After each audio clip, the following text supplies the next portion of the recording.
Nombre del Instituto de Estudios de la Mujer. Hoy tenemos a la psicóloga Ana Hidalgo, que es una especialista en el tema de prevención y atención de la violencia contra las mujeres y que nos va a presentar los resultados de la investigación, autopsias psicosociales, informe Situación Nacional del Delito de Femicidio del año 2020.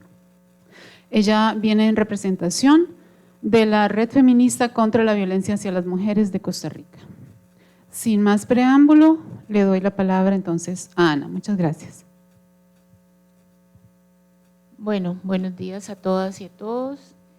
Muchas gracias a las compañeras del IEM por la posibilidad de compartir con ustedes esta mañana. Yo se supone que voy a hablar y después ustedes preguntan, pero yo creo que podemos, yo no tengo ningún problema si ustedes quieren hacer alguna pregunta mientras yo voy haciendo la exposición para efectos de clarificación, no tengo ningún problema, para hacerlo tal vez un poco más dialogado en la presentación. Estamos en el mes de noviembre, me imagino que todas las personas que están aquí saben que el 25 de noviembre se conmemora el Día Mundial, Internacional y también Nacional de Lucha contra la Violencia hacia las Mujeres. Entonces, pues es una buena oportunidad para poder conversar sobre esta problemática. Yo voy a centrar mi presentación, efectivamente, como les acaba de decir Misha, en compartir los resultados de una investigación que terminamos hace algunos meses, que la ejecutó la Red Feminista contra la Violencia hacia las Mujeres con el apoyo del Programa de Naciones Unidas para el Desarrollo. Entonces, alrededor de los resultados de esta investigación es que vamos a poder tener esta conversación hoy. La investigación es una investigación muy extensa, al final les vamos a dar las coordenadas para que la puedan bajar si quisieran estudiarla. Yo me voy a concentrar en algunos de los resultados de los que pensé que tal vez podría ser de mayor interés para ustedes. Evidentemente no son todos, porque si no podríamos estar hablando aquí muchas horas y nos dormimos y todo. Empezaría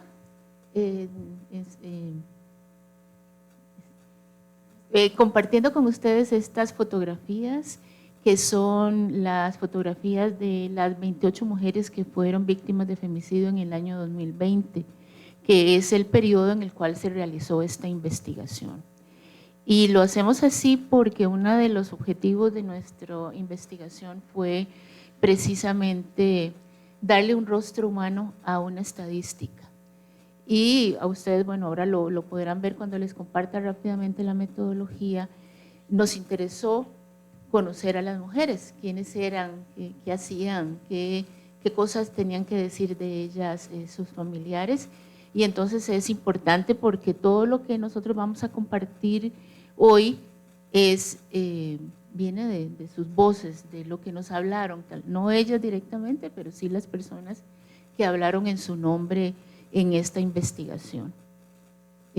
Bueno, estas son las personas que participamos en el estudio, ahí están los créditos de las investigadoras y demás.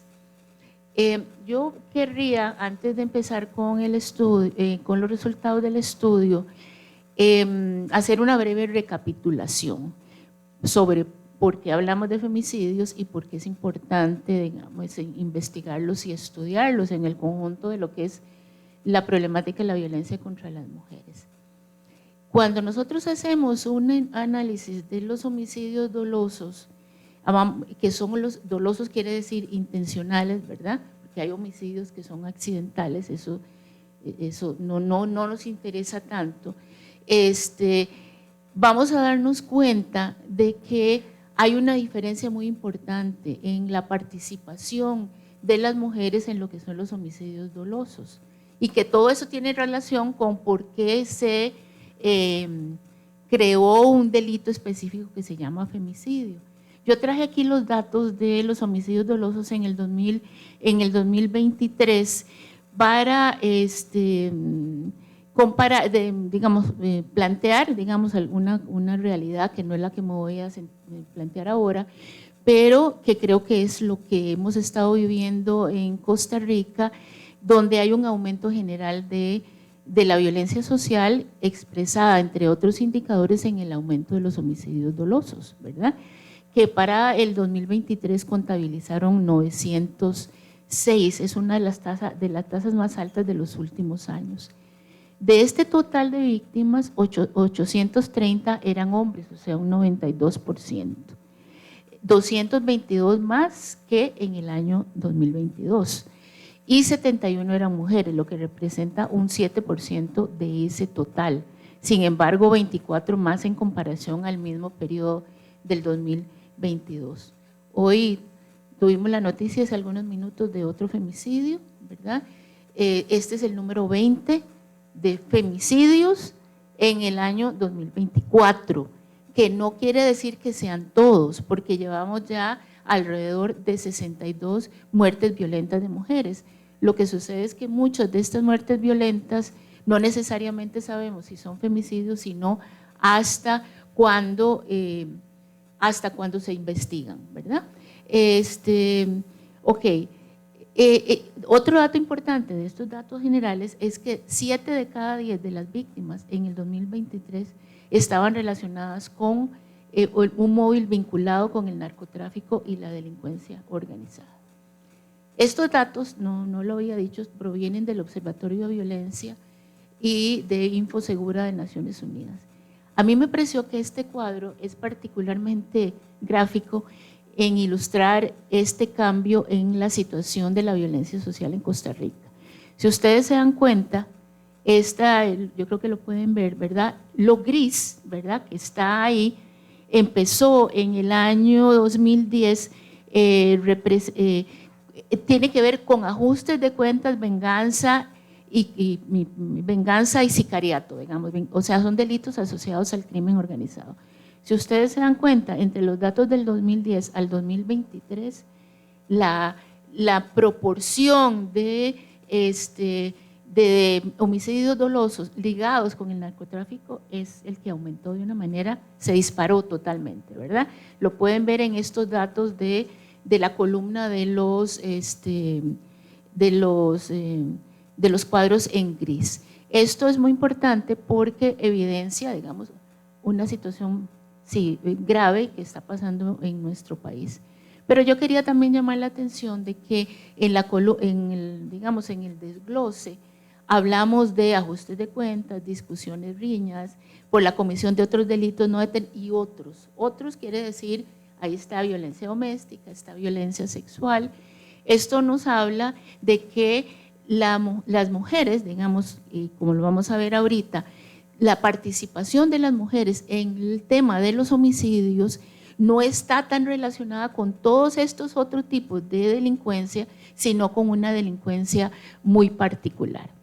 Por supuesto, yo no quisiera dejar de decir que el hecho de que los hombres sean los principales víctimas y victimarios de esta violencia social es un problema importante, que debería de ser motivo de investigación, estudios, etcétera, pero que no nos corresponde, digamos, ahora en este punto.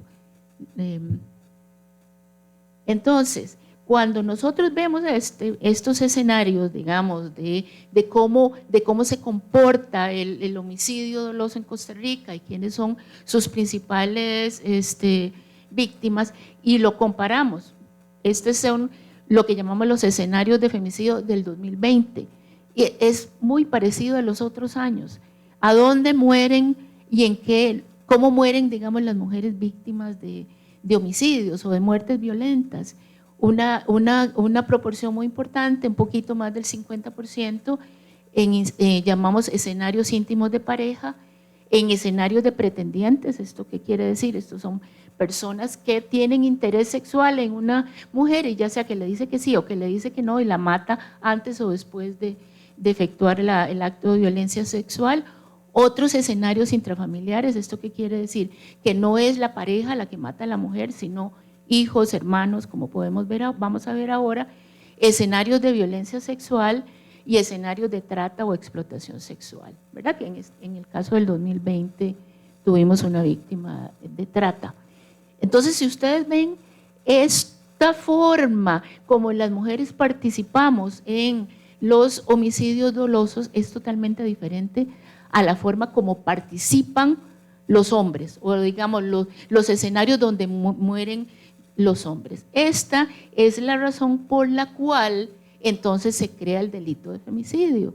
El delito de femicidio, que es parte de la ley de penalización de la violencia contra las mujeres, es un delito que sanciona la muerte violenta de mujeres cuando están asociadas a condiciones de género. ¿Qué son condiciones de género? Todo lo que vimos antes en el otro cuadro, en el cuadro anterior, cuando la matan por las razones de la pareja, asociadas al machismo, etcétera.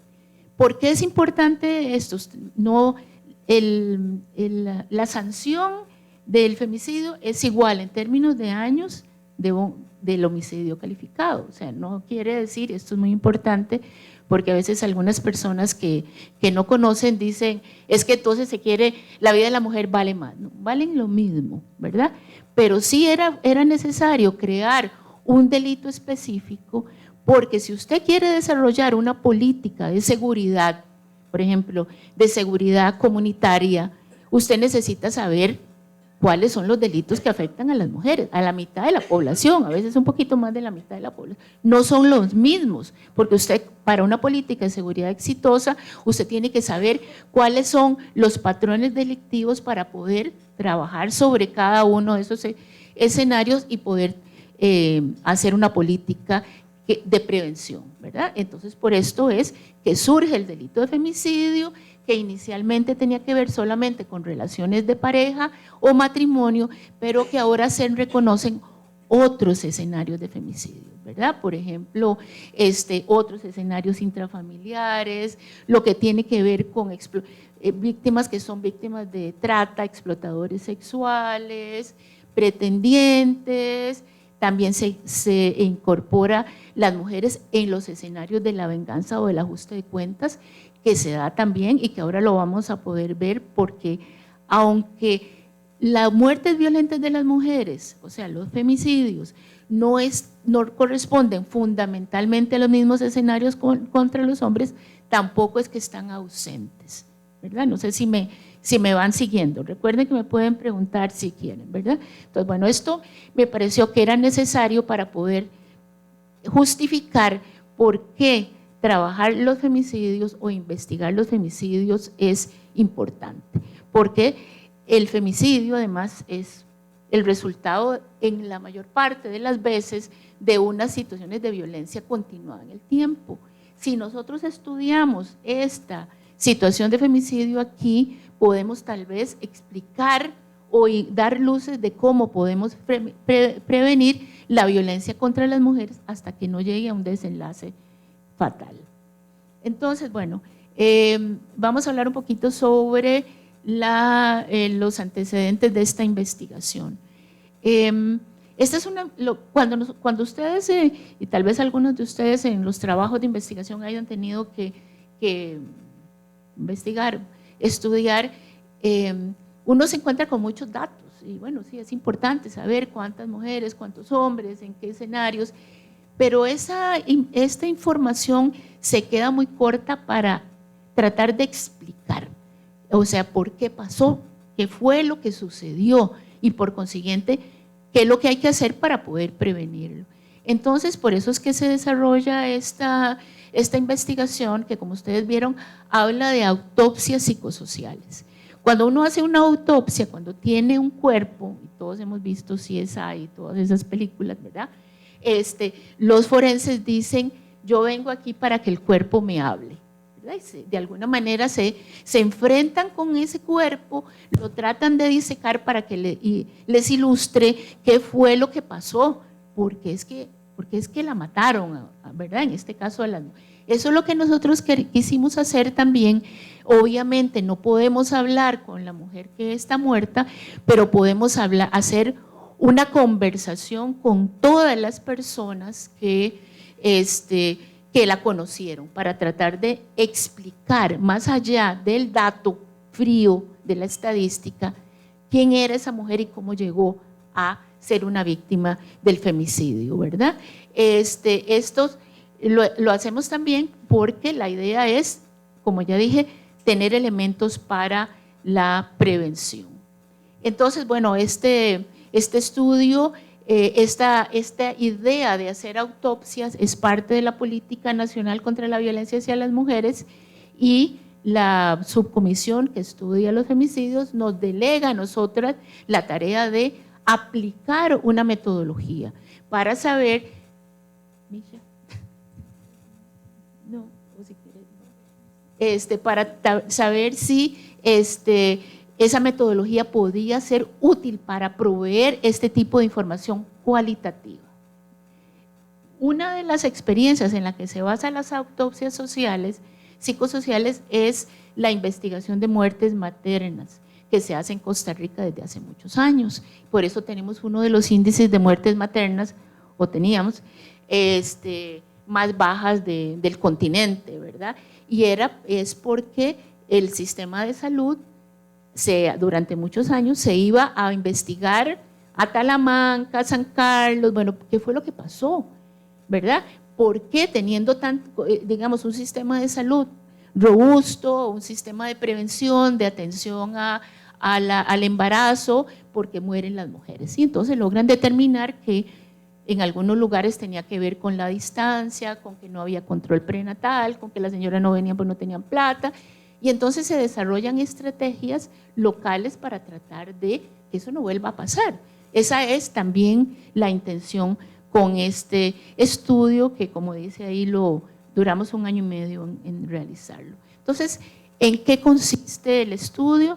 Nosotros hicimos 28 autopsias, o sea, una de cada una de las muertes violentas de las mujeres, ¿verdad? Para hacerlo se realizaron 216 entrevistas, la mayor parte de estas presenciales, el 32 fueron a familiares y redes cercanas. Esto quiere decir que dependiendo de quién tuvimos acceso, pudimos hablar desde las mamás en algunos casos, hermanas, algunos casos hablamos con vecinas, compañeras de trabajo, etcétera, ¿verdad? El 64% a instituciones y otros tipos de informantes.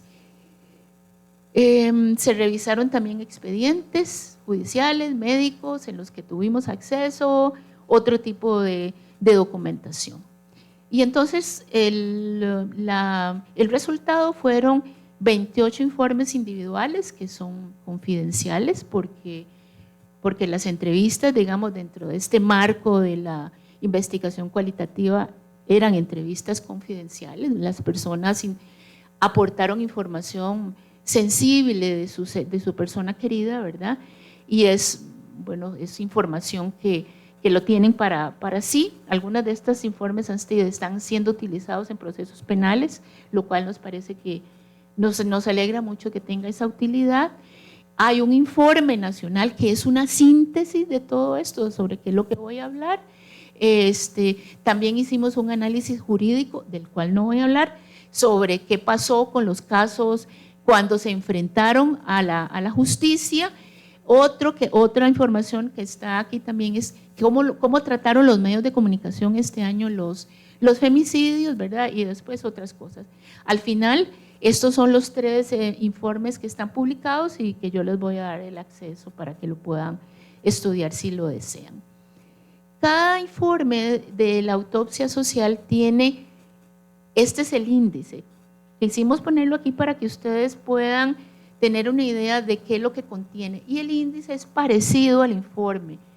Nosotros hicimos un desarrollo metodológico, quisimos hacer un análisis de cada cantón, qué pasaba en desamparados con las muertes de las mujeres desamparados, qué pasaba en Liberia, porque como pudimos comprobar, hay determinantes que son de naturaleza más social, que están muy relacionados con la muerte de las mujeres, y quisimos trazar esa línea.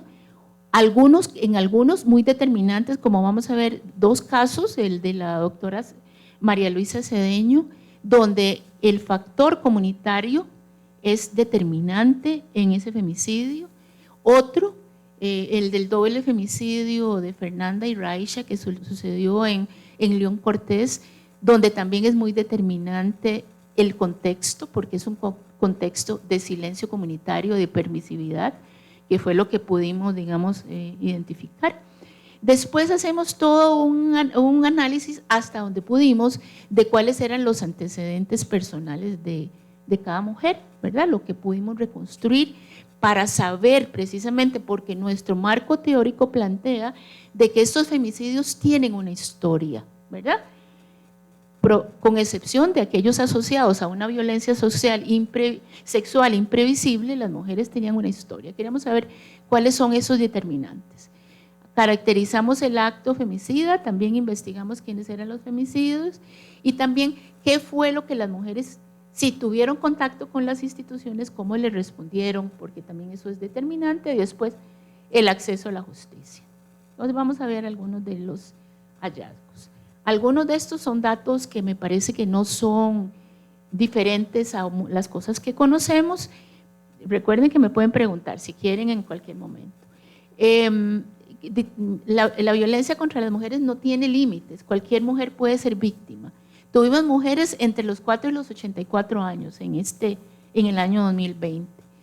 De mujeres sin educación a mujeres con posgrado universitario, en todas las provincias. La mayor parte fueron costarricenses, 24, y 4 nicaragüenses. La mayor parte eran, suponemos, porque es lo que las familias nos dicen, 24 heterosexuales, una mujer lesbiana, una mujer bisexual y una niña. Y habían trabajadoras domésticas, asalariadas, empleadas del sector informal, estudiantes. O sea, es una variedad, digamos, nada. Las mujeres no escapamos de la posibilidad de morir por la violencia machista. ¿Y quiénes eran las personas que las mataron? Bueno, una mayoría de ellas personas convivientes, sus parejas, exnovios, etcétera. Si ustedes van, digamos, ligando lo primero que yo dije de que las muertes violentas de mujeres son diferentes de las de los hombres, ustedes se dan cuenta de que, por ejemplo, esto es diferente de la muerte de los hombres. A los hombres los matan otros hombres, ¿verdad? Generalmente que no los conocen, ¿verdad? Porque es una riña, porque es un tipo el que viene, un sicario, y lo mata porque está cumpliendo un rito de venganza o porque se pelearon en una cantina. Pero aquí estamos hablando de personas cercanas, de personas en su mayoría que las conocían, con las cuales tenían una relación específica. Me van a escuchar diciendo esto todo a lo largo de la presentación. Por eso es que es diferente las muertes violentas de las mujeres y por eso se requieren políticas específicas que en materia de seguridad, por lo menos en esta administración, no las hemos conocido. ¿Cuáles fueron las formas de muerte de las mujeres? Algunas no supimos, porque no supimos nosotros y no sabe tampoco la Administración de la Justicia, pero vean, golpes, traumas y lesiones múltiples, herida con arma de fuego, en esto se comparte la mayor parte también con la muerte de los hombres, herida con arma blanca, asfixia por sumersión, asfixia por sofocación, asfixia por estrangulamiento. La mayor parte de los hombres mueren de un disparo, etcétera. Aquí el contacto de la persona que la mata con las mujeres es directa en muchos de los casos, ¿verdad? Muchos de estos hombres las asfixian con sus propias manos o con un lazo o con algo, ¿verdad? Entonces se van dando cuenta que también el patrón es totalmente diferente. Y también hay agravantes del femicidio que nosotros no vemos en las muertes violentas de los hombres. O sea, generalmente a un hombre lo pueden matar de 1 o 2 disparos y lo dejan ahí tendido, pero las mujeres nos dejan desnudas, nos dejan tiradas en basureros, nos dejan con marcas, ¿verdad? O no nos matan de un disparo, nos matan de 24, no nos matan de un machetazo, sino de 30 machetazos, ¿verdad? Y entonces podemos hablar de que existen una gran cantidad de, me adelanté a la otra filmina, me voy a adelantar y después me devuelvo, porque lo que quería decir era que en muchos de estos casos, Micha, alguna que dice cuando la violencia es tortura, perdón, en muchos de estos casos el nivel de ensañamiento con las mujeres es absolutamente grave. Vamos a leer algunas cosas. Una mujer fue golpeada, amarrada de pies y manos y tirada en un río con un salveque lleno de piedras. Yo no sé si alguno de ustedes ha leído, escuchado algo parecido en relación con… Y entiéndame lo que quiero decir, esto no tiene que ver por demeritar la muerte de los hombres, es una tragedia social cualquier asesinato. Lo que estoy tratando de plantear es el punto de cuál es el origen de la violencia contra las mujeres. Otra fue golpeada en todo su cuerpo, causándole fracturas y laceraciones. Fue violada, asfixiada y tirada en la calle, cerca de una línea de tren. Otra fue intoxicada con lidocaína, recibió un disparo en la boca y 48 heridas con arma blanca. Este es un femicidio que acaba de ser juzgado en un segundo juicio, ¿verdad? Que creo que ustedes se pueden identificar. Una de las mujeres fue asesinada mediante 24 heridas de machete. Entonces uno dice, pero tal vez con 2 ya la habría matado. O sea, ¿por qué tienen que haber 24 heridas de machetes, verdad? Y ahí es donde nosotros decimos, aquí hay un odio, lo que nosotros llamamos un odio misógino, un odio hacia las mujeres que se expresa en este tipo de violencia contra las mujeres. Y entonces, ahora sí nos devolvemos un poquito para decir que muchas de estas muertes de mujeres tienen agravantes, o sea que son hechos que hacen que la pena sea más grande si el Ministerio Público acusa, por supuesto. Uno de ellos es que la víctima fue una niña, otra que esa misma niña tenía una discapacidad, un uso de alto grado de conocimiento como el femicidio que ocurrió aquí en Heredia, del cual acabo de hablar, y que fue uno de los agravantes porque el médico utilizó sus altos grados de conocimiento médico para perpetrar el femicidio. Eso se considera un agravante. La víctima es una persona adulta mayor, tuvimos varias, una de ellas el tipo la sepultó en la sala de su casa. Otro agravante es que fue ejecutado durante algunos femicidios al frente de sus hijos o hijas. Cuando participaron más de una persona, también es un agravante. Tuvimos varios de estos femicidios este año y donde hubo premeditación. 12 femicidios de este año hubo premeditación.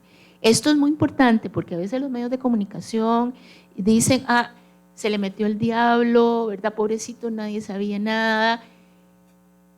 Casi la mitad de los femicidios de este año, y esto es también el resto muy frecuente en la mayor parte de los años, fue premeditado. O sea, fue pensado, se tomaron las medidas para poder ejecutar esta muerte.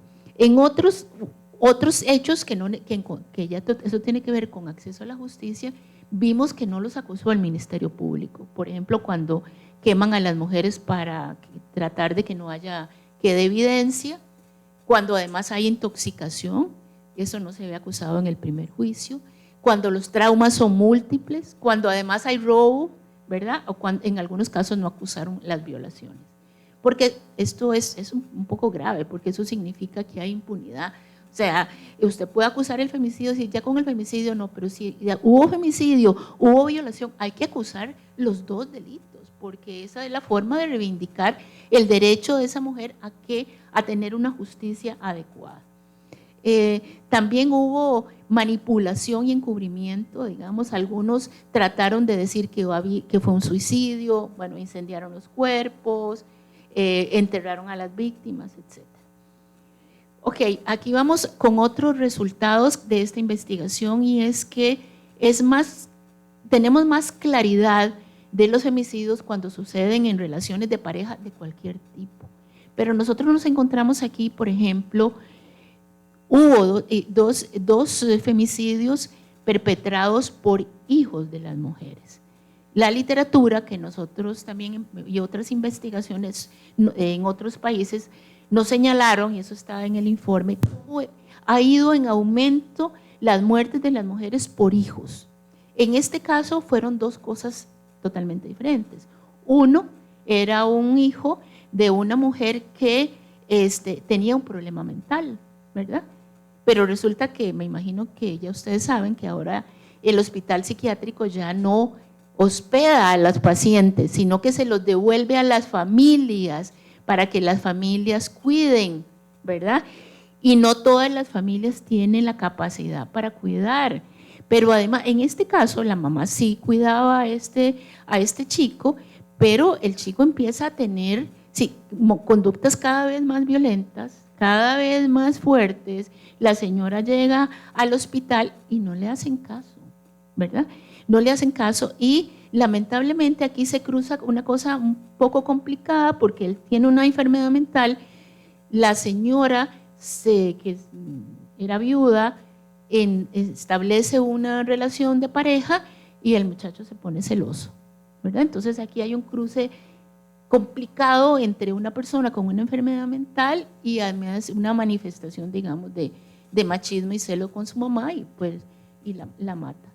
Y el otro que mató a su mamá lo hizo en un contexto de lesbofobia, ¿verdad? Mata a su madre porque su madre era lesbiana, ¿verdad? Y toda la familia la rechazaba y por eso la mató, ¿verdad? Por eso decimos que son escenarios de femicidio que no están suficientemente investigados.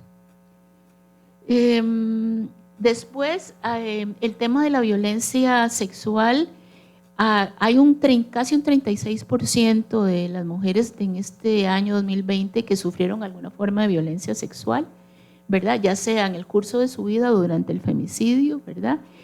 8 femicidios ocurrieron en un escenario de violencia sexual y hablamos de que por lo menos en Quepos y en León Cortés podemos hablar de una cultura de la violación, ¿verdad? Claramente. Nosotros decimos que en Costa Rica, y bueno, muchos otros países, pero nos toca hablar de Costa Rica, hay una cultura de la violación que es parte de nuestra cultura machista, de tolerancia a las diferentes formas de violencia sexual, incluyendo los hostigamiento sexual, que a veces pareciera que no es tan importante. Vea lo que dice, esto es una investigación cualitativa, vea lo que dice una persona que entrevistamos en Quepos, dice: otros taxistas no tienen problema en aceptar que realizan servicios a casas privadas donde la muchacha que viaja es una menor de edad vestida muy sugestivamente y a altas horas de la noche. Todos saben que así funciona, pero no hay operativos o intervenciones policiales para controlar esta actividad. Cuando nosotros hacemos la investigación del femicidio de la doctora Cedeño, porque en el caso de la doctora Cedeño a nosotros no nos interesa saber su historia personal, porque eso no tuvo nada que ver. A ella la asesinaron porque llegó a un hotel y fue víctima de un acto de violencia sexual, ¿verdad? No tiene nada que ver con su historia previa, no hay vulnerabilidades previas. La vulnerabilidad que nosotros investigamos es esa comunidad, que como aquí dice, y esto es desde hace décadas, en que pues el turismo sexual, la explotación sexual de personas menores de edad es muy frecuente, tan frecuente que está naturalizada. Como dice aquí, ¿verdad? Se sabe que eso sucede. Y es además un cantón altamente empobrecido con 0 opciones para las personas jóvenes, donde el tema del comercio sexual, del turismo sexual, ¿verdad? Porque es un paraíso de turismo sexual desde hace muchos años, genera un contexto de permisividad general, ¿verdad? Pero además nosotros después investigamos cuál era este hotel. Y en este hotel, de acuerdo con la investigación que teníamos, las fiestas, el consumo de drogas, la permisividad sexual. Cuando estoy hablando de permisividad sexual, no estoy hablando de la sexualidad entre personas adultas consintientes. Estoy hablando de la permisividad sexual con personas menores de edad, ¿verdad? Era, digamos, frecuente. Y ahí es donde se hospeda la doctora Cedeño. Nosotros concluimos este estudio diciendo, pudo haber sido ella, pudo haber sido cualquier otra persona y puede volver a pasar en cualquier momento, porque las condiciones todas estas que estoy describiendo de vulnerabilidad coexisten. Y en el caso de este doble femicidio en León Cortés, que por cierto el juicio empieza 4 años y medio después, ahora el 2 de diciembre en Cartago, que yo esperaría que todo el mundo pueda hacer manifestaciones de apoyo para que haya justicia, ahí lo que encontramos es una comunidad donde las relaciones impropias, la violencia sexual, el abuso sexual contra personas menores de edad es muy frecuente. Y entonces este es un caso también de relación impropia. Relación impropia porque ese vínculo que el supuesto femicida, nosotros creemos que es el femicida, pero digamos que es supuesto hasta que lo condenen, establece una relación impropia con la madre de la hija y después termina abusando a la niña y por eso las mata a las dos. Entonces, el tema de la violencia sexual permea todas las situaciones de violencia en este estudio. Hay otra cosa que a nosotros nos parece muy importante, que tampoco es nueva, nadie está hablando de cosas nuevas, lamentablemente, y es la violencia psicológica, digamos, el control. Y yo veo aquí, bueno, muchos de ustedes son personas muy jóvenes, y lo que le pasó a María Taxan nunca se conoció, nunca se supo de ningún tipo de violencia física, ningún golpe, ninguna patada, ningún jalón de pelo. Lo que sí se supo era el control que siempre tuvieron sobre ella, es femicida, a través de la app, a través de saber qué estaba haciendo todo el tiempo, que la llamaba cada 5 minutos, que le controlaba todos sus movimientos, la tenía aislada, ella no tenía posibilidades de reunirse con su familia, ni que su familia la visitara. ¿Y qué decían sus amigas con las cuales tuvimos nosotros vimos eso y nos parecía raro, ¿verdad? Que cada 5 minutos le llegaba un mensaje que a veces decía, tomémonos una foto para que él vea que yo estoy aquí. Pero ¿qué dicen después del femicidio? Nunca pensamos que pudiera llegar a estos extremos. Esto es muy importante porque a veces esas acciones de control que pensamos que, yo creo que las muchachas jóvenes ahora ya no piensan tanto como que es porque me quiere, ¿verdad?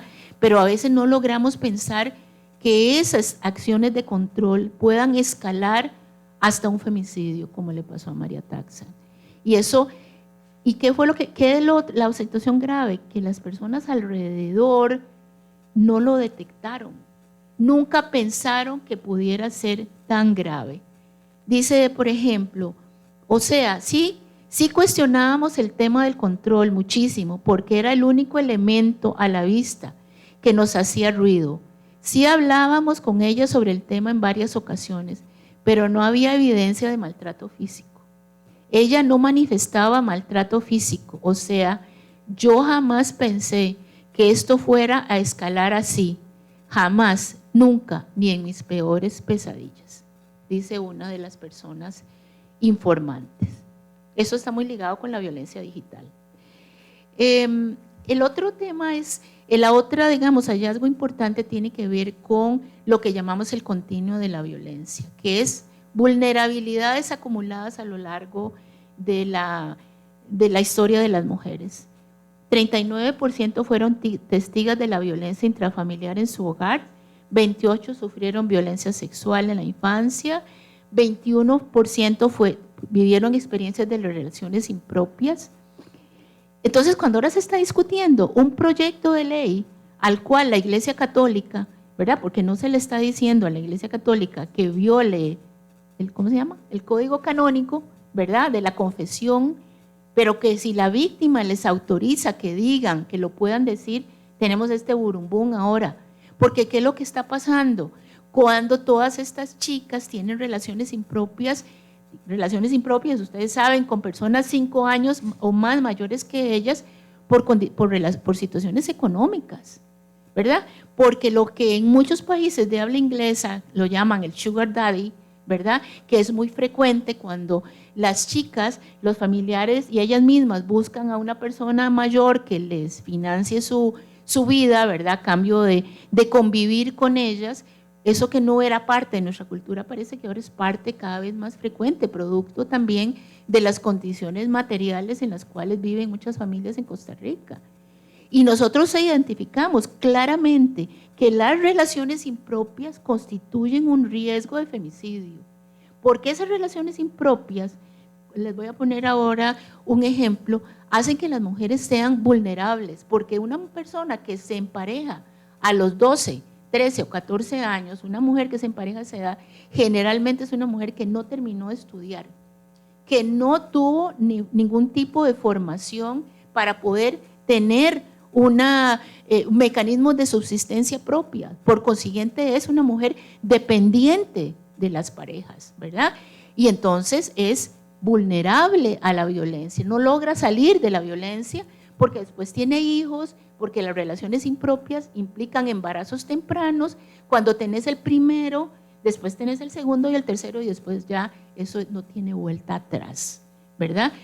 Les dije que les iba a poner un ejemplo, porque es importante el continuum. El continuum de la violencia es importante para poder entender por qué suceden los femicidios y porque también cuando se hace una línea de tiempo, uno logra determinar en qué momento de la vida de esa persona era posible intervenir y que una intervención hubiera tal vez evitado un desenlace.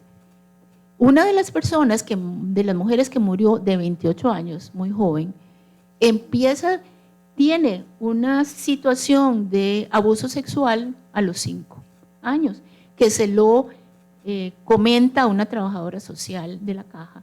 La trabajadora social, muy diligente, habla con la mamá, apoya a la mamá, ponen una denuncia penal que le significó a la niña y a la madre, que era víctima de violencia intrafamiliar, que toda la familia estuviera en contra de ellas, ¿verdad?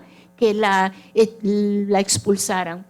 Llegan al juicio, el señor abuelito dice que es que la chiquita lo provocaba. A pesar de esta confesión, lo absuelven, ¿verdad? Y la niña vuelve a esa casa con todo el estigma de que, ¿verdad? Qué barbaridad, acusaste a mi abuelito, tal cosa. Esa chica que tiene esa falta de apoyo, digamos, por decirlo de alguna manera, de la justicia, la mandan a la atención psicológica al hospital del lugar y en el expediente médico sale, sí lo necesita, pero no hay campo, ¿verdad? Entonces, la chiquita tuvo una historia de abuso, tuvo ese enfrentamiento en la familia, nunca tuvo ayuda, a los 12 años se empareja con un fulano mayor que ella, que la devuelve a la casa después, pero después se acerca un amigo de la familia que tenía como 15 años mayor que ella, y ahí se establece una relación impropia, tiene una primera hija, se separa, pero después es tan pobre porque no tiene estudios, que estaba muriéndose de hambre literal, y él viene a El Salvador y le ofrece volver con ella, y en un momento determinado la mata. Entonces, uno puede observar, digamos, abuso sexual, bueno, en algún momento determinado en ese expediente médico alguien registra, tiene una sexualidad precoz o cosas, ¿verdad? Registran que tiene una relación impropia, pero nadie hace nada al respecto. No hay la psiquiatra o la psicóloga le dice que no tiene campo y nadie se interesa después por ver cómo le abren un campo. Entonces, si uno crea una línea del tiempo, uno puede determinar aquí una intervención podría haber evitado la historia de esta muchacha. Otra intervención aquí tal vez habría logrado que esta muchacha no siguiera con esa relación impropia y tal vez se le recupera para el sistema educativo y tal vez termina un bachillerato y tal vez no tengamos esta historia. No sé si me siguen, por eso es importante el continuum Y quería hacer otro ejemplo, porque dos por lo menos creo de los femicidios que sucedieron este año tienen que ver con mujeres que estaban en calle, ¿verdad? Y entonces las mujeres que están en calle, generalmente tratamos de decir, bueno, mucha gente dice, de ahí, estaba en la calle, por algo estaba en la calle, o era alcohólica, o algo, ¿verdad? Se lo buscó.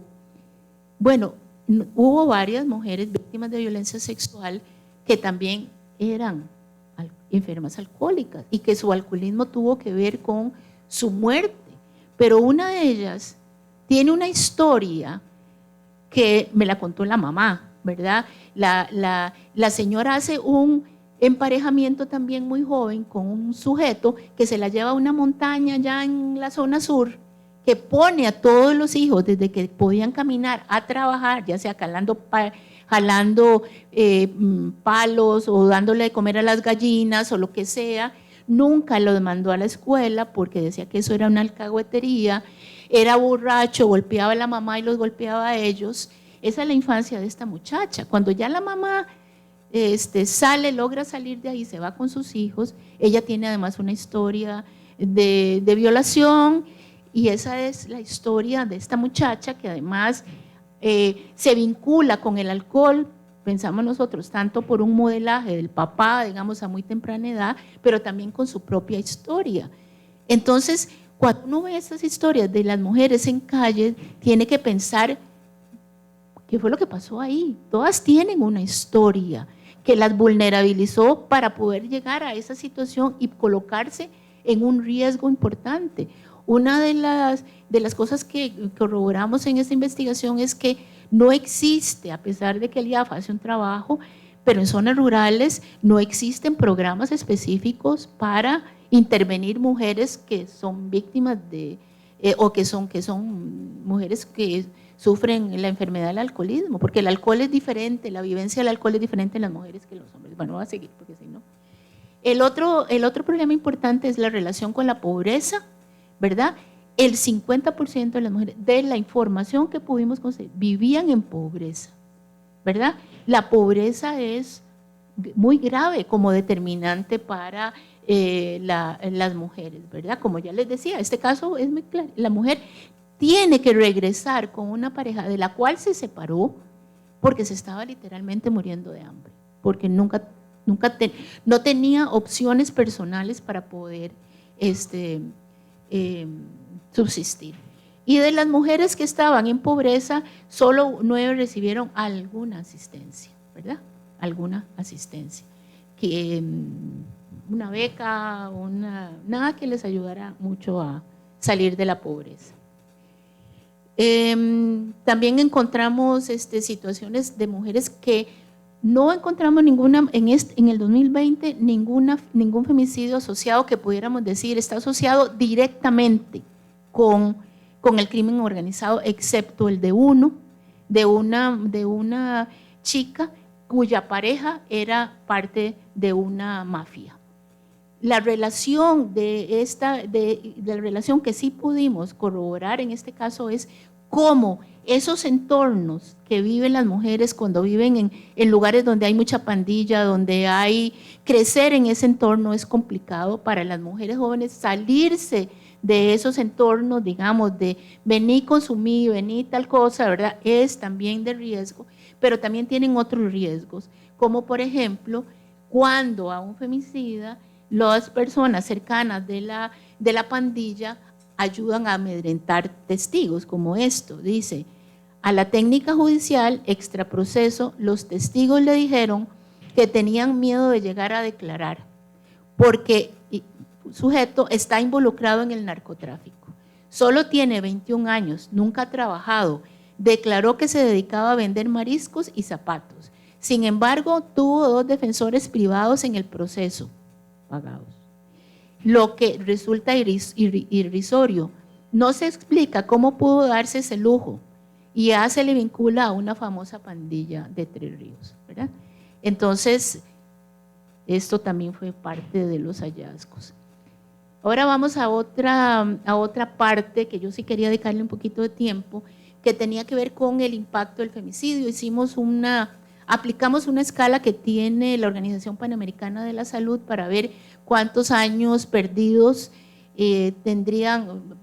perdió el país en términos de productividad, de la energía de estas mujeres y contabilizamos 922 años.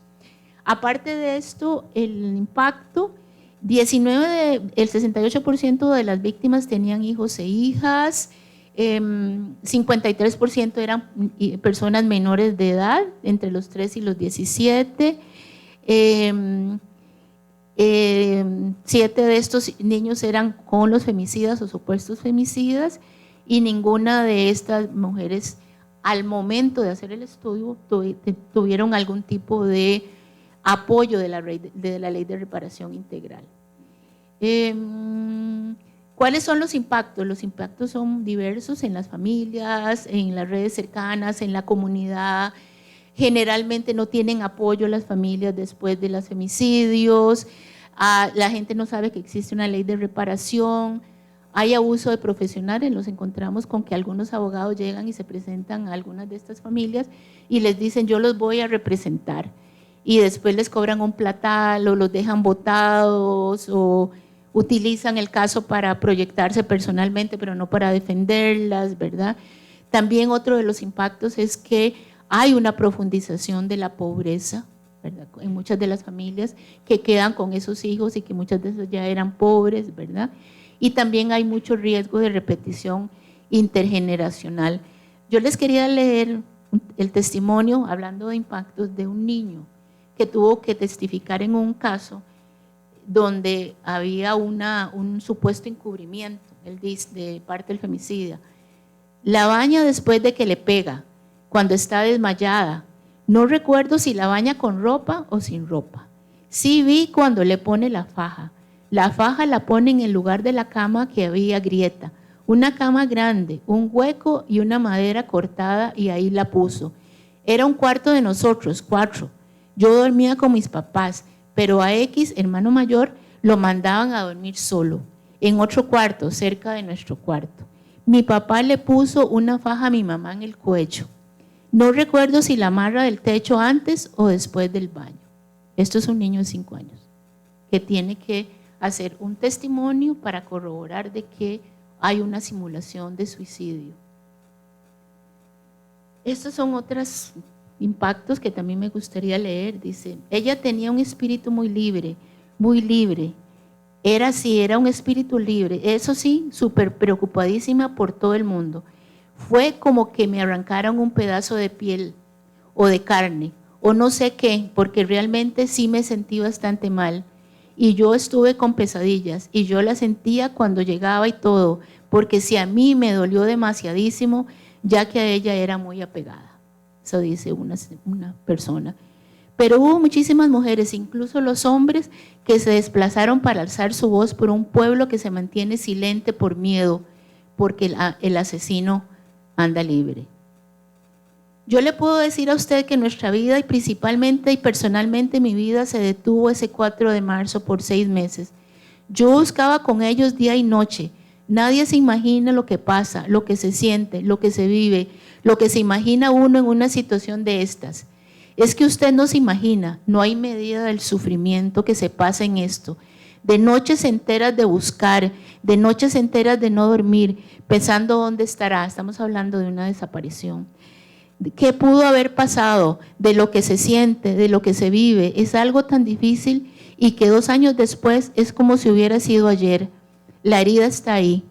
Es algo que solo el tiempo le ayuda a uno, y a veces yo me pongo a pensar cómo aguantamos tanto, cómo pudimos y llegamos a la conclusión que yo digo fue Dios que aún a pesar de lo que sintió lejos y de lo que nos daba respuestas, Él siempre estuvo ahí y nos sostuvo, porque yo digo, para pasar en loco son segundos en una situación de estas, pero Él siempre estuvo allí. Decía que quería, porque a veces uno dice, bueno, ¿y de qué me toca todo esto? Y sobre ustedes que están aquí, que tal vez conozcan, saben o van a poder conocer, esta parte del estudio para nosotros era muy importante. Que la pregunta era, ¿qué hizo la familia? ¿Qué hizo las redes cercanas a esta mujer? Y ¿tuvo algún impacto? ¿Tiene algún impacto lo que y aquí sí es una interpelación a todos y todas ustedes, sí tiene impacto lo que una puede hacer con una amiga, con una persona que uno sabe que está en una situación de violencia. Y esto nos lo demuestra, digamos, este estudio. A pesar de que muy pocas de las mujeres registradas en este estudio, cerca de un 30%, solicitaron apoyo a personas cercanas y recibieron ayuda. ¿Qué tipo de ayuda? Las acompañaron a poner la denuncia, le brindaron albergue temporal, avisaron a las autoridades, ayudaron para buscar asistencia o información, les dieron asesoría legal o apoyo espiritual, las ayudaron en el cuidado, en las necesidades de los hijos, les dieron ayuda económica, ayuda emocional y otros. Esta es una parte de las familias, porque encontramos diferentes tipos de familias y redes. Las que sí se involucraron y las que no se involucraron del todo, digamos que nadie se preocupó o no tuvo capacidad para hacerlo. Pero, ¿qué sucede? Algunas familias tomaron un papel de apoyo y acompañamiento al identificar las dinámicas de violencia o al detectar su desaparición. Pero lo que sucede aquí es que también fue evidente que había un desgaste, ¿verdad? En esas familias que sí querían. Y hubo un desgaste porque muchas personas no conocen, no comprenden el ciclo de la violencia. Entonces se cansan de ayudarlas, se cansan de darles dinero para que salgan de ese lugar, se cansan de decirles que hagan y terminan dejándolas solas. Pero cuando ya fue la situación que él le había golpeado esa última vez, que la golpeó y que la dejó moreteada, que le dejó el ojo regado de la sangre y la dejó como un monstruo, si usted le dijo, si usted sigue en esto, a mí no me vuelva a hablar, porque ya yo no quiero nada con usted. Si usted no se quiere a usted misma, yo tampoco quiero nada con usted, porque ya yo estoy cansada de decirle que deje ese tipo y usted no hace caso, le decía. Yo ya no puedo más con eso. Así fue donde se distanciaron, porque ella ya estaba cansada de todo. Entonces uno comprende a las familias, ¿verdad? Efectivamente. No se entiende por qué esa mujer sigue con ese tipo, por qué yo le ofrezco ayuda y no sale. Pero aquí la lección más importante es, hay que persistir. No salen por muchas razones, por miedo, por dependencia, porque necesitan apoyo profesional para entender por qué están ahí, pero lo peor que les puede pasar a las mujeres es que las dejemos solas. No tenía que pagar ni alquiler, tan siquiera, nada, era como ajustar algo ahí para acompañamiento. El hijo le decía, yo ya trabajo, usted tiene el clandestino, bien podemos vivir tranquilos, ya déjelo, no lo necesitamos. Yo no sé si es que ella la tenía amenazada o qué será. Eso es lo único que se me puede venir a la mente.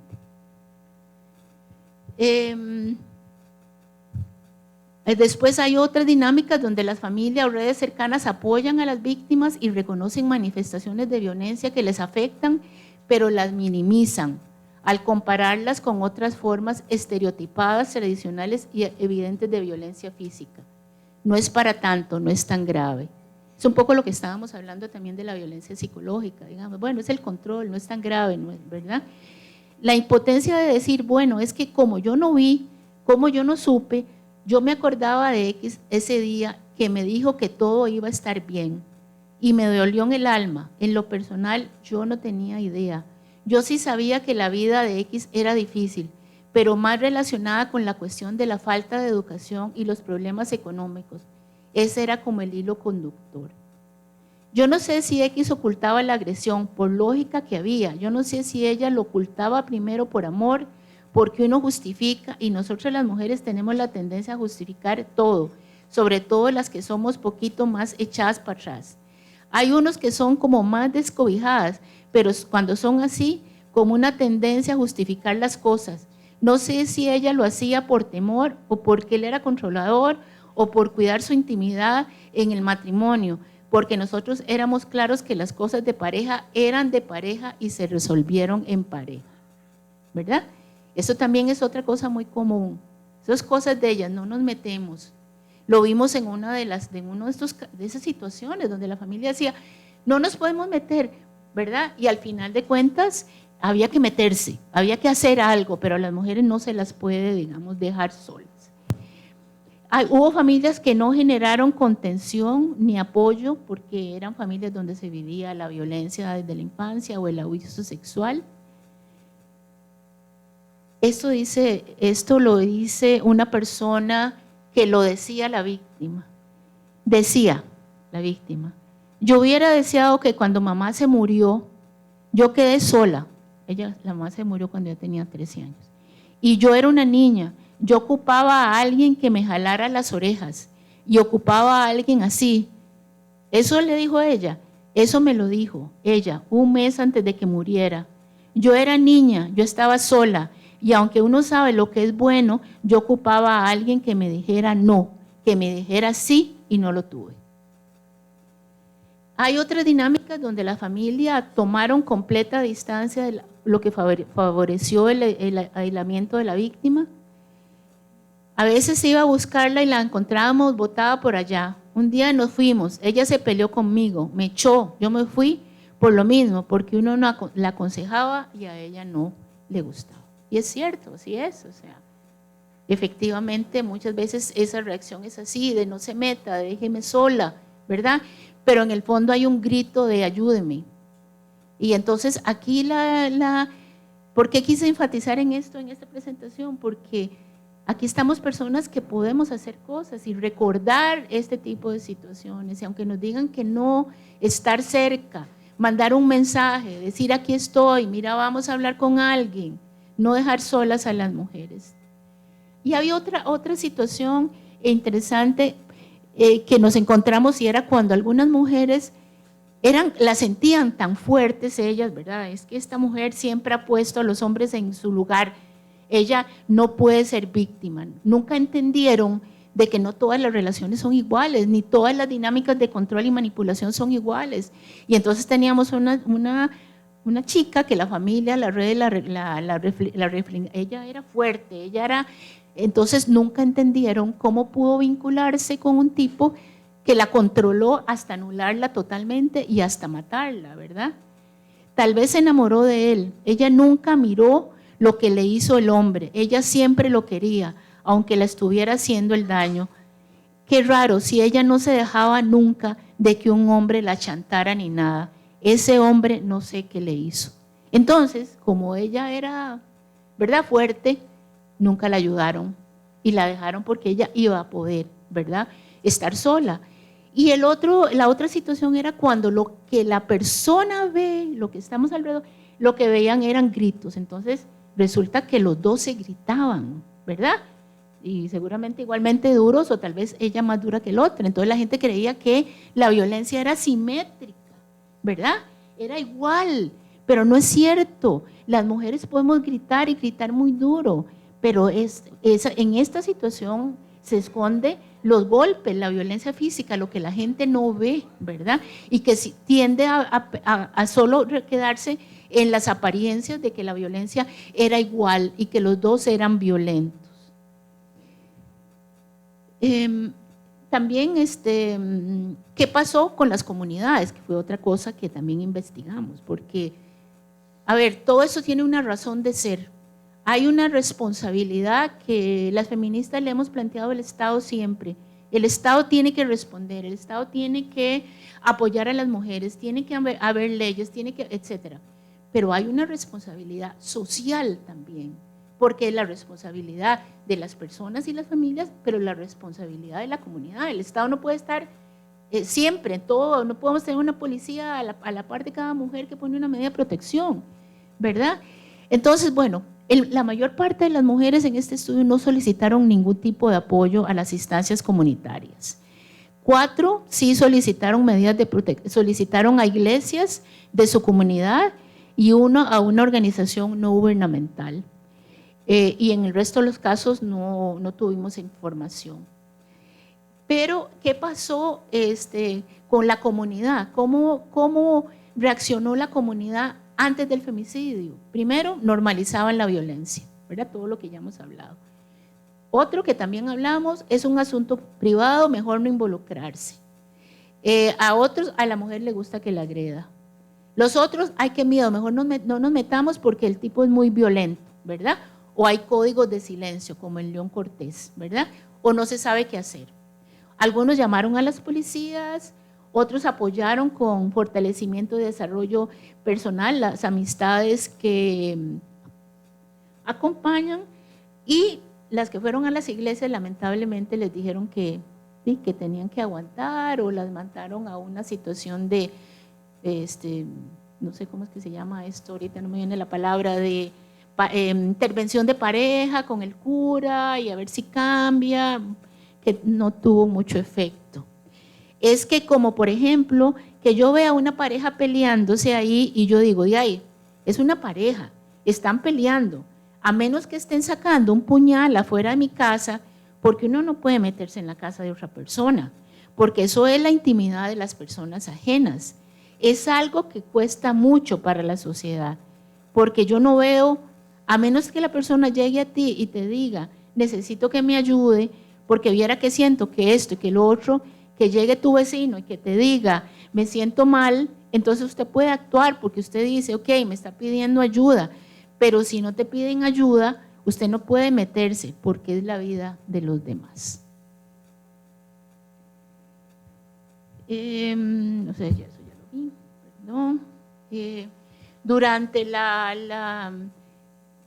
Durante el proceso de la muerte, algunos llamaron a la policía, algunas personas en dos casos dijeron que dejaron que la matara, unos les permitieron estar en la casa, algunos incluso forcejearon con el victimario, otros la llevaron al hospital.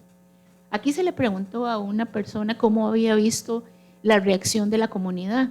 Dice, muy mala, porque ahí había hombres en una casa que estaban arreglando un techo, cerquitita, como de aquí ahí donde la vecina, y no hicieron nada, y escucharon los gritos y no hicieron nada, y había gente alrededor, vecinos también que vieron donde ella iba corriendo y él detrás de ella y no hicieron nada. Entonces yo siento que es muy mal, porque yo algo hubiera hecho, aunque sea lo hubiera entretenido, no haga eso, hubiera hecho algo, pero esa gente se quedaron, nadie hizo nada, eso fue como que dejaron que la matara. No, ellos dicen que no, que ellos no se metían en esos problemas porque nunca pensaron que la iba a matar, porque como siempre le pegaba, pero llevaba un machete para matarla, ustedes lo vieron, seguro fue que les dio miedo. Yo siento que les dio miedo como él iba con machete.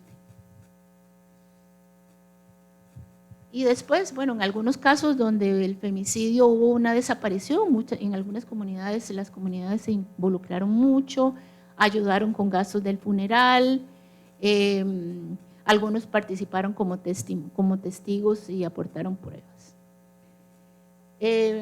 Ya voy terminando, no sé cuánto tiempo me queda.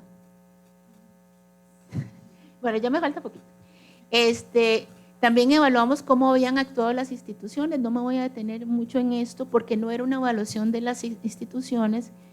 Pocas víctimas tuvieron contacto con las instituciones, poquitas de esas 28. La respuesta de las instituciones fue errática. Algunas respondieron muy bien, otras respondieron muy mal. Establecimos como un resultado que hay políticas, normas y protocolos, pero que no hay seguimiento, supervisión y control. Entonces todo el mundo, algunos los aplican, otros no los aplican, hacen lo que les da la gana más o menos. También que la demanda es muy grande, ha aumentado, pero que no aumenta la inversión del Estado. Y eso también es importante, es como la otra cara de la moneda de la respuesta de las instituciones. No es que toda es mala, hay buena y hay mala, ¿verdad? Si hay buena, y eso no me cansaré de decirlo, si hay buena quiere decir que la gente sabe lo que tiene que hacer. Y si hay mala es porque a estos malos o malas no les obligan a hacer lo que tienen que hacer, ¿verdad?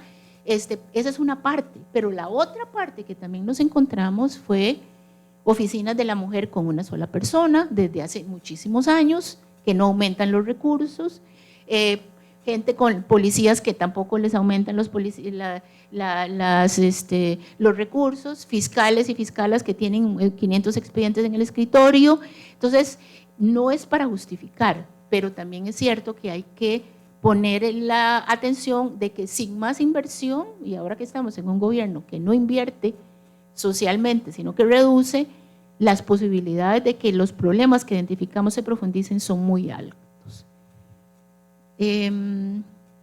También lamentablemente vimos algo que yo creo que conocemos, y es que hay una cultura machista institucionalizada. Entonces muchas veces la respuesta de las instituciones refleja, y de los funcionarios y las funcionarias refleja, esta cultura machista y que se transforma en una violencia institucional.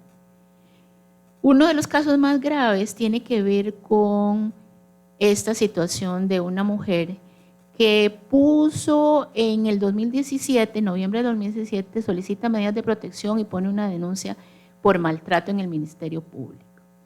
Un año después, el Ministerio Público formula una acusación por varios delitos, ¿verdad?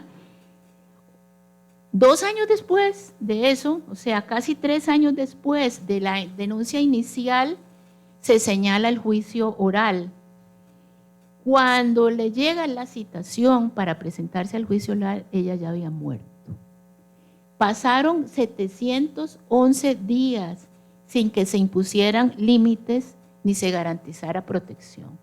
Porque ella llegaba a denunciar la violencia y le decía a los jueces, pero vea, es que le pone medidas de protección, pero es que él llega, es que se me mete por el techo, es que me persigue, ¿verdad?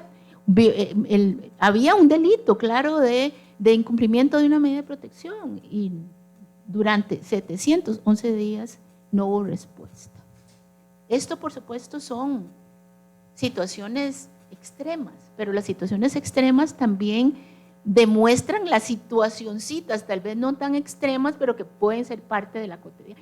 Y esta otra es terrible.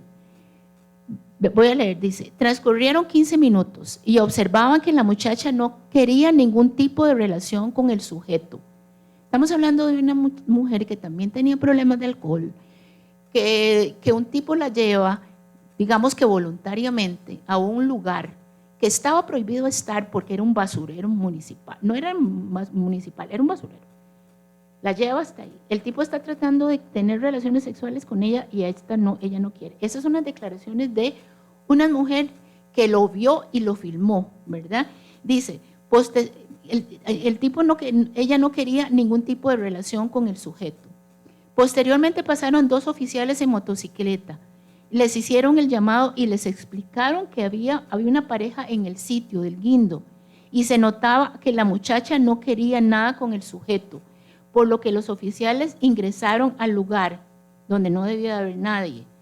Y al momento salieron como burlándose y la pareja no salió. Minutos después el sujeto la empujó al basurero, ocasionándole la muerte. O sea, la policía entró, vio que había una situación de violencia sexual. Tenía varias razones para haber sacado a los 2 de ese lugar, por esa situación de violencia sexual, pero más porque estaban en un lugar donde no podían estar. Salen, ven y salen riéndose. Y en cuestión de minutos ella está muerta, porque cuando está tratando de forcejear para no tener relaciones con el tipo la empuja. Ok, entonces ya con esto voy terminando. Nosotros creemos de que efectivamente, si ustedes me dirán ahora en las preguntas, este tipo de investigaciones proporciona información que no se proporciona de otra manera, ¿verdad? Que solamente se tiene cuando uno va a tratar de que ese cuerpo le hable, ¿verdad? Y que es información que es importante para la política pública, ¿verdad? También encontramos que esta investigación tiene un efecto reparador en las familias. Las familias nos decían, nadie me ha venido a preguntar nada, ¿verdad? El hecho que yo pueda contar la historia, el hecho que yo pueda contar cómo era mi hija, cómo era mi hermana, lo que nos gustaba hacer, lo que soñaba. Vieran que una de las cosas, como les digo, una de las cosas que a nosotros como investigadoras más nos impactó es que en muchas de estas situaciones las familias nos decían, viera que le acababan de dar una plaza de maestra y ella estaba muy contenta porque ella creía que ahora sí iba a poder reconstruir su vida. O viera que se había conseguido un trabajito y ya, o sea, muchas estaban en una situación de de expectativa de mejora, y la familia lo sabía porque ellas se los contaban, ¿verdad? Entonces como no sé, perverso. Bueno, y una cosa que no les dije es que cada uno de estos estudios, que son individuales, tienen recomendaciones para cada cantón de las cosas que se pueden aplicar. Nosotros hacemos un conjunto de recomendaciones, estas son como las generales. Ojalá que la estrategia y la FEM esta estrategia de autopsia se pueda institucionalizar, o sea, que se haga siempre, si no con todas las víctimas de femicidio todos los años, por lo menos con algunas. Lamentablemente el INAMO no pareciera tener mucha intención en hacerlo, el INAMO de ahora, digamos. Hay que fortalecer la detección temprana y la valoración de riesgos en las diferentes situaciones de violencia. Hay que aumentar la inversión pública en los programas de violencia contra las mujeres. Hay que garantizar que los servicios que se prestan, bien financiados, sean de calidad, que haya atención especializada, priorizar la prevención primaria. De hecho, parte de la política pública, es que la que está escrita y la que no se aplica, plantea la prevención primaria, trabajar con hombres, con chicos, trabajar en las comunidades, trabajar el tema de la cultura, etcétera. Y bueno, habían recomendaciones en relación con el acceso a la justicia. Y esta es la reflexión que pensamos que algunas de las mujeres, si pudieran decir, lo dirían a todas las personas. Muchas gracias.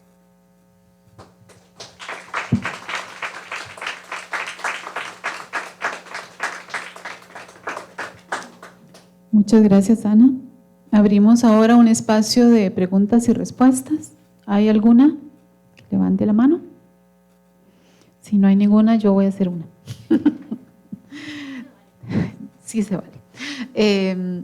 Tenemos algunas cifras de intentos de femicidio. ¿Ustedes tienen alguna información? Porque me imagino que las cifras de intentos son mucho mayores que los femicidios consumados.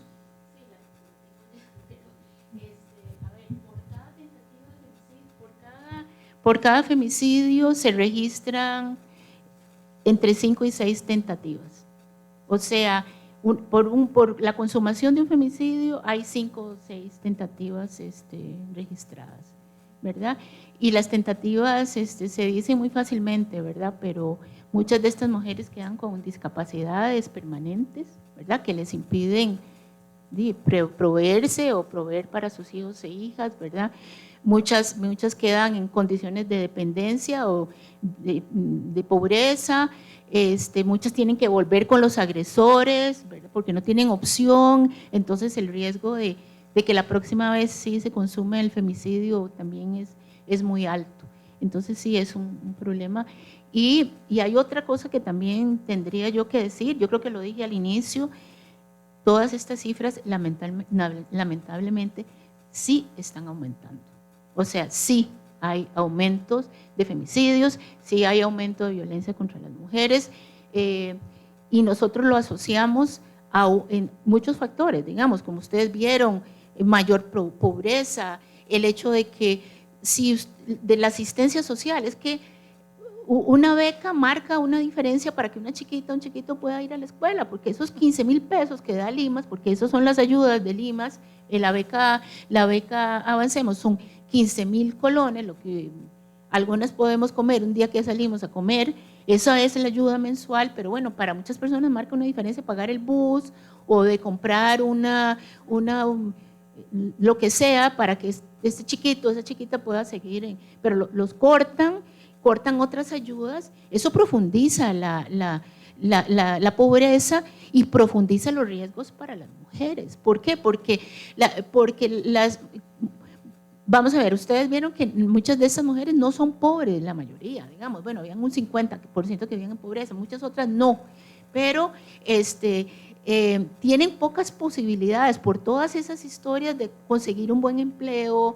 Entonces, las posibilidades de vincularse con hombres como respuesta a su situación, ¿verdad?, son muy altas, porque es lo que pueden hacer, es juntarse con alguien, con algún sujeto que tal vez pueda ser un buen sujeto, pero que también podría no serlo, digamos, pero en cualquier circunstancia, en una situación de total dependencia, ella y sus hijos, ¿verdad? Entonces, pero además lo que quería decir es que hay un elemento que la literatura, la experiencia está muy ligada con la violencia hacia las mujeres y es la cultura, ¿verdad? Si tenemos 25 años de estar tratando de decir la violencia contra las mujeres no está bien, la violencia contra las mujeres no se justifica, la convivencia social donde hay violencia contra las mujeres no está bien, ¿verdad? Y hemos ido transformando la cultura, ¿verdad? De nuestras abuelas, de nuestras mamás, se ha ido transformando. Entonces, muchas de ustedes probablemente tienen una situación de violencia, una amiga, y probablemente saben de que eso no está bien, lo van a ir a denunciar. Desde mi perspectiva, el cambio en la cultura costarricense en relación con este problema cambió tanto que fue posible aprobar una ley de acoso sexual callejero, ¿verdad? Si nosotros hubiéramos planteado cambiar una ley, crear una ley de acoso sexual en el 1990, nos hubieran dicho vieja loca. Siempre nos dijeron locas, nos siguen diciendo locas, pero digamos más todavía, porque ¿cómo vamos a sancionar los piropos? Pero si es que eso es algo bonito a las mujeres, ¿verdad? Pero resulta que ahora las mujeres jóvenes, que es, digamos, uno de los aportes, yo pienso, de las nuevas generaciones a la lucha contra la violencia hacia las mujeres, dijeron, no, eso es violencia y no lo queremos, ¿verdad? Y eso permitió que la ley pasara, porque las leyes no pasan en frío, pasan cuando hay un contexto social que lo permite, que hace que los diputados y las diputadas digan, sí, vamos a apoyarlo porque, bueno, porque ahí hay votos detrás y porque hay presión social. Pero resulta que estamos en un contexto ahora de retroceso cultural. Y eso que llamamos la cultura, que nos cuesta tanto dar pasitos, resulta que es muy fácil de volverse para atrás, ¿verdad? Entonces, si usted ve cómo la cultura política de este país está tan enrarecida, donde hay tanto conflicto, donde solamente se habla de división, donde las cosas de la violencia contra las mujeres no importan tanto, los programas se desfinancian, ¿cuál es el resultado? El resultado es que aquellas personas que siempre han estado ahí, que tienen una interrelación violenta, etcétera, se sienten más legitimados a utilizar la violencia porque va a haber más impunidad, porque hay legitimación de la violencia. Entonces, yo pienso que eso, aparte de todos los demás factores, la criminalidad organizada, etcétera, pobreza, también es un factor que está haciendo que la violencia aumente. Eso no me lo preguntaste, pero la respuesta fue una respuesta grande. Muchas gracias por la respuesta. ¿Cuál es el impacto en el aumento de la violencia contra las mujeres de tener un presidente que fue juzgado por acoso sexual y condenado, que es un hombre violento, que violenta todos los días e irrespeta a mujeres y que además debilita la institucionalidad y aumenta de alguna manera el autoritarismo y la violencia social que sufre este país? Vamos a ver, creo que las denuncias de hostigamiento sexual no fueron suficientes para que una parte del electorado votara como votó. Pero bueno, recordemos de que el presidente actual, porque también es importante como ubicarnos, uno no podría decir la inmensa mayoría de la población estuvo de acuerdo, porque él salió electo con el 10% de los votos, ¿verdad? Ese fue el resultado electoral. Y sobre lo otro, el hecho de que de alguna manera haya un ensañamiento contra mujeres en posiciones de poder, yo creo que nos cuestiona a todas, porque si hace 73 años no teníamos derecho a votar, hace pensar que una mujer pudiera ser la presidenta del Tribunal Supremo de Elecciones, o una mujer pudiera ser rectora de una universidad, una mujer pudiera ser la contralora, era inimaginable. Entonces, todos esos, digamos, puestos que ocupan las mujeres son simbólicos para nosotras, son simbólicos para las niñas, son de que lo podemos hacer, ¿verdad? De que no hay ninguna razón por la cual no podemos aspirar a tener ese nivel de representación, que no hay ninguna razón, ¿verdad? De hecho, varias de las mujeres que han sido presidentas en el mundo cuentan, porque parece la historia de cómo niñas se les han acercado y les dicen, bueno, yo quiero ser presidenta, porque ya está en el imaginario de que eso es posible. Y cuando entonces se atacan todas estas posiciones, no se está atacando a la persona concreta, ¿verdad? Fulanita, se nos está atacando a todas, se está atacando ese derecho y se nos está diciendo, vean, mejor vuelvan a la casa, calladitas más bonitas, si están tranquilos.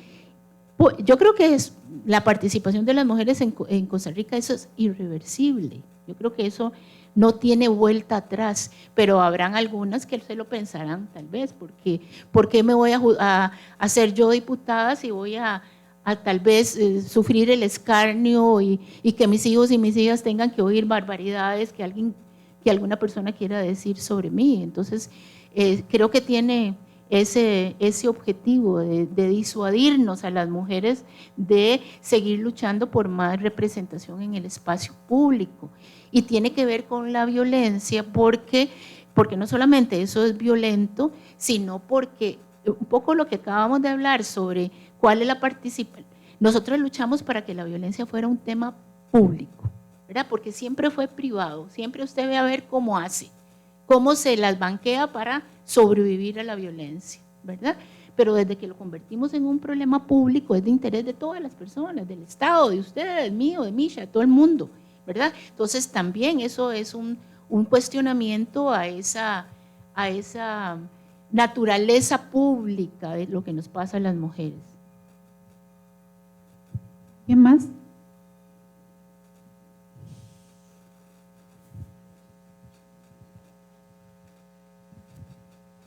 Muchísimas gracias por este trabajo, por presentarnos también una metodología que nos permita, al menos en la academia, explorar otras áreas de cómo acercarnos a esta problemática y a esta situación que vivimos las mujeres en el contexto particularmente que tenemos con esta narrativa, ¿verdad? Que hay en la actualidad incluso del gobierno que promueve esta cultura de la violencia.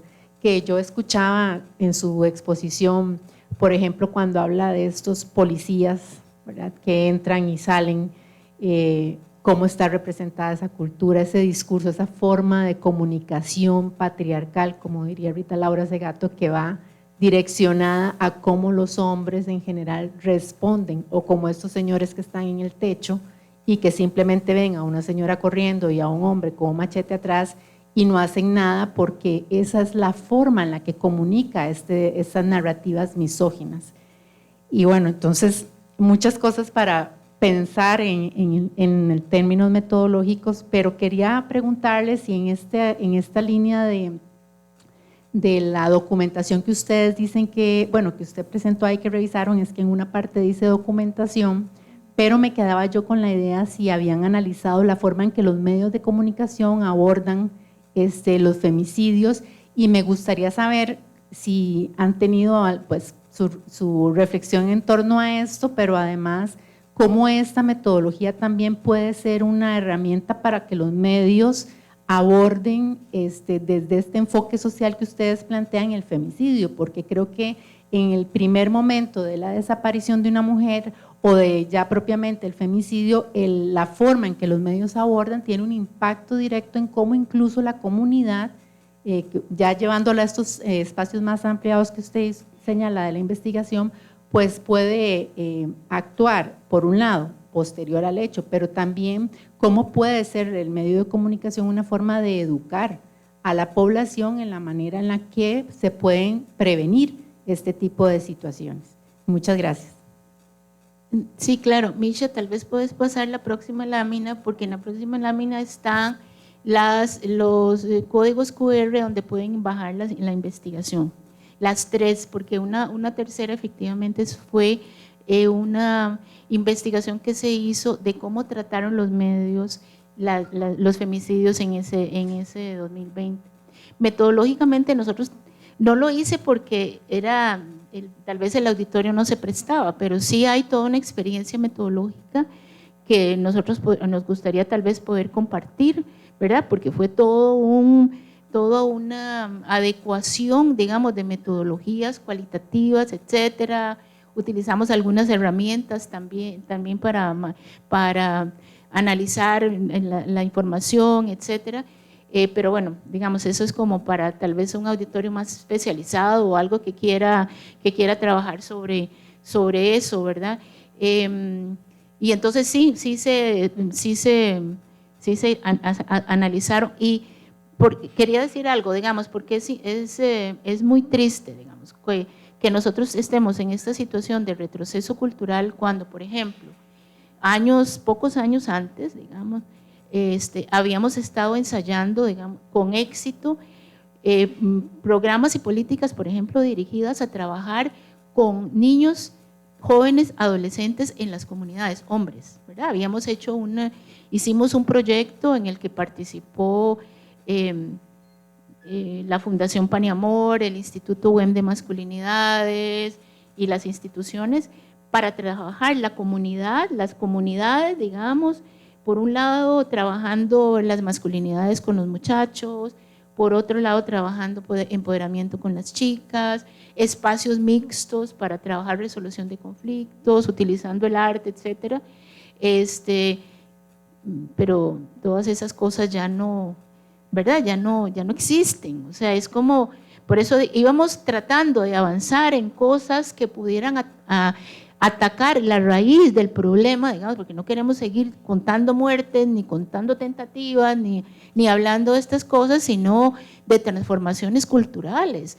Y Costa Rica tiene transformaciones culturales importantes. Yo estoy convencida de que la política transformó la cultura, pero lo que sucede es que lamentablemente con lo que uno observa es que así como los derechos humanos nos cuesta tanto impulsarlos, ¿verdad? Y duramos tanto tiempo transformando mentalidades, es demasiado fácil venir y cambiar todo, ¿verdad? Y volver a cosas, a creencias, a puntos de vista que están como en el sustrato, digamos, porque de alguna manera han estado más tiempo que las nuevas políticas, digamos, o que las nuevas cosmovisiones, ¿verdad?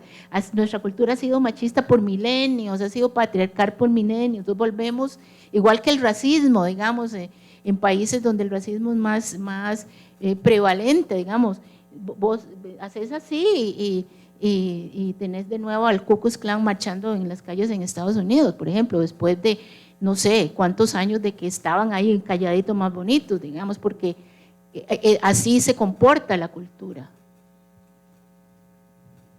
La última pregunta. Hola, bueno, primero muchas gracias por la presentación. He tenido oportunidad de escucharla en 2 espacios diferentes. Sobre esto me surgieron algunas reflexiones. Por una parte tiene que ver con esta parte de la transformación cultural. Justamente el miércoles tengo que dar una realimentación a un TFG que hace referencia a la música popular como influencia en los roles y estereotipos. Todavía no llega a la parte de violencia con tanta contundencia, sin embargo sabemos que así lo es. Entonces esta reflexión que se hace hoy, justamente que se analizara con tope al 2020 y este TFG, es un TFG, también hace reflexiones que culminan en el 2020, las justifica desde un despertar o aumento del movimiento feminista. Entonces a mí me gustaría conocer cuál es su opinión al respecto. ¿Cómo ves el tema del feminismo en este momento? ¿Qué tanta movilización hay? ¿Estamos reaccionando? ¿De qué maneras estamos aumentando? Etcétera. A mí me parece sumamente interesante la reflexión. Yo traté de compartir muchas de las diapositivas ahora en WhatsApp para poder socializarlo, pero también si nos pudieras contar cuál ha sido el alcance de la divulgación que se ha tenido de la investigación, que me parece muy importante. Bueno, lo tenemos colgado en nuestras redes, está colgado en las redes del PNUD, de Naciones Unidas. y hemos tratado de tener todos los espacios posibles como estos para poder divulgarlo. Bueno, sobre la pregunta del feminismo, hace como, no sé, yo diría que tal vez antes del Me Too, ¿verdad? Yo le decía a algunas amigas, ¿verdad? Que éramos como las mismas viejillas, ¿verdad? Y como que ya nos extinguimos, más o menos, ¿verdad?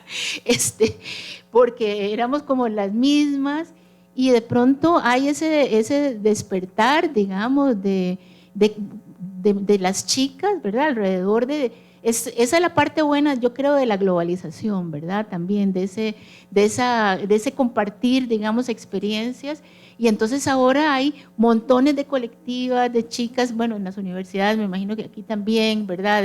De diferentes denominaciones, con diferentes reivindicaciones, desde la reivindicación por el aborto, contra la violencia, ¿verdad? Que creo que ha despertado mucho la lucha de las mujeres, ¿verdad? Yo a ratos quisiera que pudiera haber más diálogo intergeneracional, ¿verdad? Porque a ratos creo que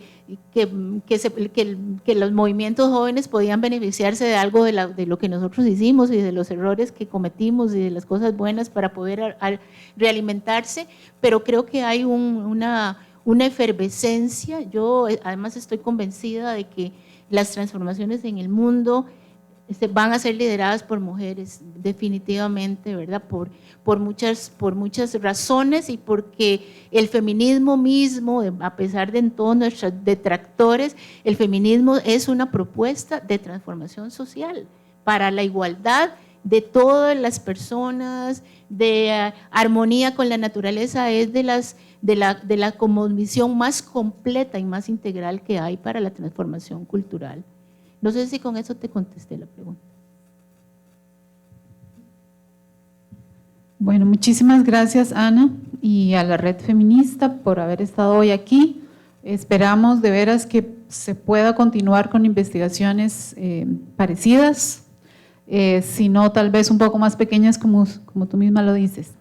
Les agradecemos mucho su participación y hasta la próxima.